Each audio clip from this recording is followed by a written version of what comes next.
Bonjour, je m'appelle Brigitte Nivet, je suis enseignante-chercheuse au groupe ESC Clermont et j'enseigne depuis une quinzaine d'années le management et la gestion des ressources humaines. Je suis ravie de participer à ce séminaire sur la redirection écologique et je vais vous faire part d'une réflexion en cours de construction autour de la question du travail en général et la question du travail face à l'anthropocène. Au départ, je m'efforce de saisir les transformations contemporaines du monde du travail et je pars d'un constat.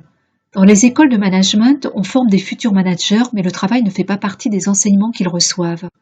En bref, on ne leur parle pas du travail, et donc de leur futur travail, ou qu'à travers des modèles de conceptualisation très éloignés de la réalité qui les attend. On pense le bon management comme l'application d'une séance académique, modèle non fondé sur l'analyse des pratiques réelles du management. Cette vision rationalisante du travail qui leur est transmise ne leur permet pas de penser leur travail, ni celui de leurs collaborateurs. Les sciences du travail nous ont pourtant appris ce qu'est le travail ou le travailler depuis la révolution industrielle et à distinguer le travail de l'emploi. Le travail, c'est le contenu de l'activité productive.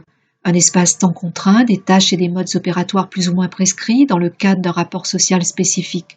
Le contrat salarial, la prestation de service, qui le met en forme et l'enveloppe, c'est l'emploi.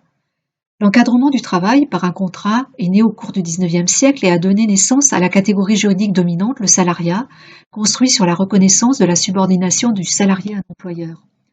Selon ces mêmes sciences, tous les salariés sont des travailleurs en situation, dont les actions, la subjectivité, l'identité au travail sont liées à ce qu'ils font au sein des entreprises.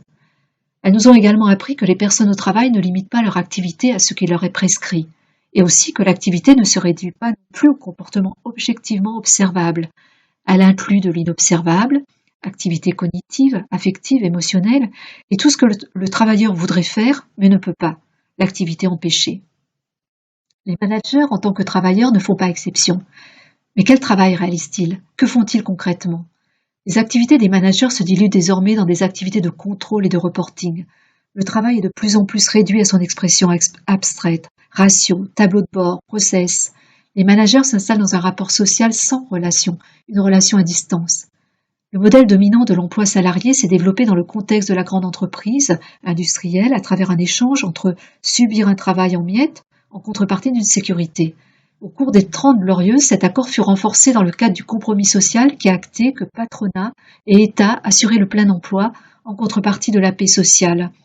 Le Fordisme, à la suite du Taylorisme, a contribué à la déréalisation du travailleur, la mise à distance du travail et du travailleur. Le travail s'est alors dépolitisé. Les questions de l'organisation du travail et des finalités du travail, que produit-on, comment, pourquoi, ont été abandonnées par les organisations syndicales et les partis politiques de gauche.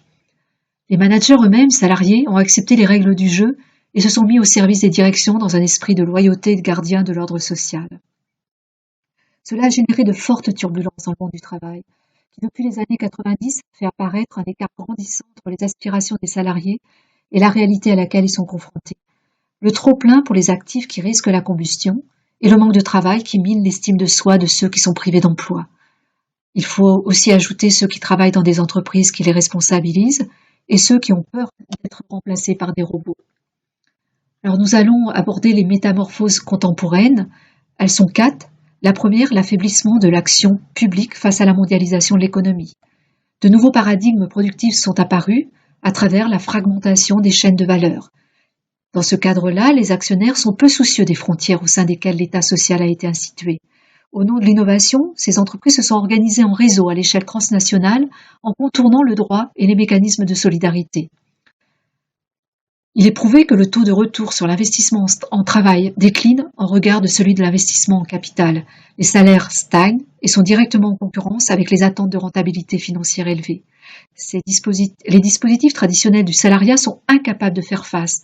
Le déséquilibre contractuel pour le travailleur et la réduction du contre-pouvoir syndical sont bien les résultats de ce modèle-là. Pour autant, on n'assiste pas à la fin du salariat. 56% de l'emploi total en 1900 et selon les sources INSEE, 89,65% en 2015.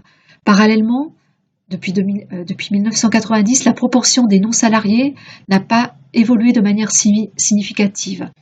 8,79% de l'emploi total en 2001 contre environ 11% en 2015. Mais il faudrait actualiser ces chiffres. Donc on assiste donc pour synthétiser, au développement du secteur tertiaire dans l'économie et à la non-modification de la structure d'emploi. Deuxième point, la flexibilisation du marché du travail. Le besoin des entreprises est de plus en plus tourné vers la flexibilité. Les travailleurs sont sommés de s'adapter au flux des demandes du marché. Et des nouvelles formes d'emploi, nouveaux types de contrats ont émergé depuis les années 80. Même si le CDI est la norme du salariat, il cède la place à des formes plus atypiques d'emploi salarié. On voit se développer la pluriactivité et une grande porosité entre les catégories de travailleurs. Les organisations syndicales ont du mal à reconstituer des collectifs. Nous pouvons donc dire que le XXe siècle a été marqué par la civilisation de l'usine, le taylorisme, le fordisme, et que les années 80, elles, sont marquées par le capitalisme financier qui a commencé à amorcer le développement du modèle des plateformes et avec lui un actionnariat diffus qui tient une place centrale dans la gouvernance et la rentabilité à court terme. L'entreprise devient un centre de contractualisation entre diverses parties prenantes où malheureusement la partie prenante salariée est peu considérée. Troisième métamorphose, la place de plus en plus importante des services. Effectivement, les services représentent plus de 75% de l'emploi et de l'activité. Alors arrive un tiers, une nouvelle figure, le client. Le client qui va s'imposer et le travail ne sera alors plus vécu dans la relation duale de l'employeur et de l'employé. La place occupée par ce client dans la relation de service conduit le travailleur à ne plus se contenter d'appliquer des procédures, mais à satisfaire ce client de plus en plus exigeant et de plus en plus insaisissable. Quatrième transformation, la digitalisation de l'économie et du travail. Effectivement, les ouvriers sont peu à peu remplacés par des robots commandés par des opérateurs en nombre limité. Une part du travail pour lequel on croyait l'action humaine absolument nécessaire est effectuée par des ordinateurs capables de réaliser des tâches de plus en plus complexes. On assiste donc à une polarisation sociale entre ceux qui sont désignés par palier dans un rapport produit par France Stratégie en 2016 de cerveaux, et puis ceux qui les servent, qu'ils qualifient de servants. On assiste aussi à un clivage de genre. Les femmes sont de nouveau les grandes perdantes. Il y a une accentuation de la servicisation de la valeur, y compris dans l'industrie, qui doit se mettre au service des innovations de services. On assiste à la digitalisation des modes de production, de consommation et d'échange, ce qui provoque une migration de la valeur vers l'aval, ce qu'on appelle les usages. Ce sont des solutions à apporter aux clients. Et la valeur est co-créée, co-transformée et co-capturée par l'ensemble des acteurs de l'écosystème, consommateurs, concurrents, partenaires stratégiques et communautés. On peut citer les exemples de Blablacar, de Google. Le consommateur participe à la qualité du service. La valeur provient donc autant de la coopération que des manœuvres concurrentielles. Les modèles relationnels ou de compétition, stratégie océan bleu, création de nouveaux marchés émergent, et une part croissante de la valeur est le fait du client final et des communautés d'utilisateurs. Il y a un véritable brouillage des frontières entre producteurs et consomme-acteurs. Une partie croissante donc de la valeur est ainsi capturée par les acteurs qui se situent entre le client et le producteur, au plus près du client. C'est le phénomène que l'on a qualifié d'ubérisation, de plateforme numérique, de centrale de réservation. Alors maintenant, le dernier point, on va s'interroger sur les défis actuels et qu'est-ce que l'Anthropocène va faire à l'emploi et au travail. Alors tout d'abord, j'ai une question qui est peut-être triviale, mais l'essentiel pour la majorité des personnes est de trouver un emploi pour vivre, voire survivre. Et c'est là où les tensions sont les plus grandes. Le chantage à l'emploi est l'arme des promoteurs des énergies fossiles et de ceux qui veulent que rien ne change. Comment dès lors l'Anthropocène pourra faire face à cette question vitale? En outre, l'Anthropocène, en bousculant les normes et en proposant une nouvelle mise en ordre du travail, notamment en engageant les citoyens dans de nouveaux processus démocratiques, redonne une légitimité au questionnement sur l'organisation du travail et les finalités du travail. Produit-on? Comment? Pourquoi? Il repolitise le travail. La question de l'intensivité du travail se pose sous un nouvel angle. Dans cette repolitisation, la question de la subordination au sein des entreprises revient. Ce lien est-il tenable? Les entreprises sont-elles prêtes à l'abandonner? Pour quels nouveaux équilibres?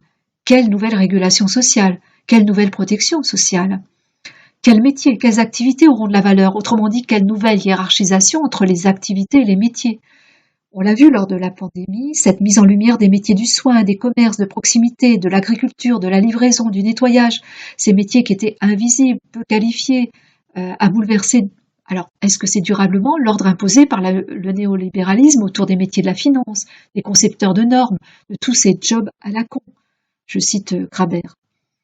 L'Anthropocène conduira-t-il à un recentrement vers un travail plus qualitatif, vers de nouveaux aménagements de temps sociaux, de nouvelles logiques de participation, de protection, de droits, en somme d'un nouveau pacte social avec un revenu inconditionnel? Alors juste quelques interrogations.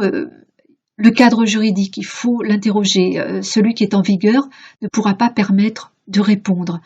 La dématérialisation de la propriété, qui devient surtout intellectuelle, celle du code ou de l'algorithme, est devenue l'objet de l'échange.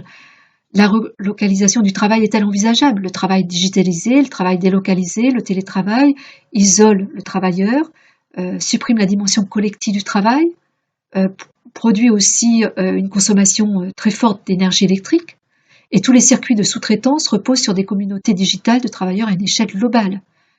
Quid de l'action syndicale, qui est rendue difficile, et de manière plus générale de tous ces corps intermédiaires?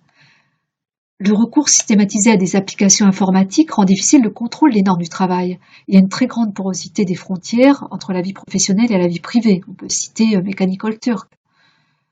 La difficulté d'identifier un employeur unique du fait des plateformes, les ambiguïtés autour de ces modèles, sont-elles des simples intermédiaires? Bien sûr qu'on gagne en liberté, mais en même temps on évite la relation salariale et on retourne au paiement à la tâche, à la mission. On voit bien que la digitalisation exacerbe ces tendances. Les inégalités salariales progressent. On recourt de plus en plus à des formes précaires. Le CDI reste dominant, on l'a vu, mais le travail non salarié séduit de plus en plus. Les conditions de travail se dégradent partout. Il y a une soif d'indépendance des travailleurs au prix d'une grande précarité. Le travail non salarié cache des réalités très hétérogènes. Alors, de nouveaux équilibres, mais lesquels? Et vous, qu'est-ce que vous en pensez? Je vous remercie.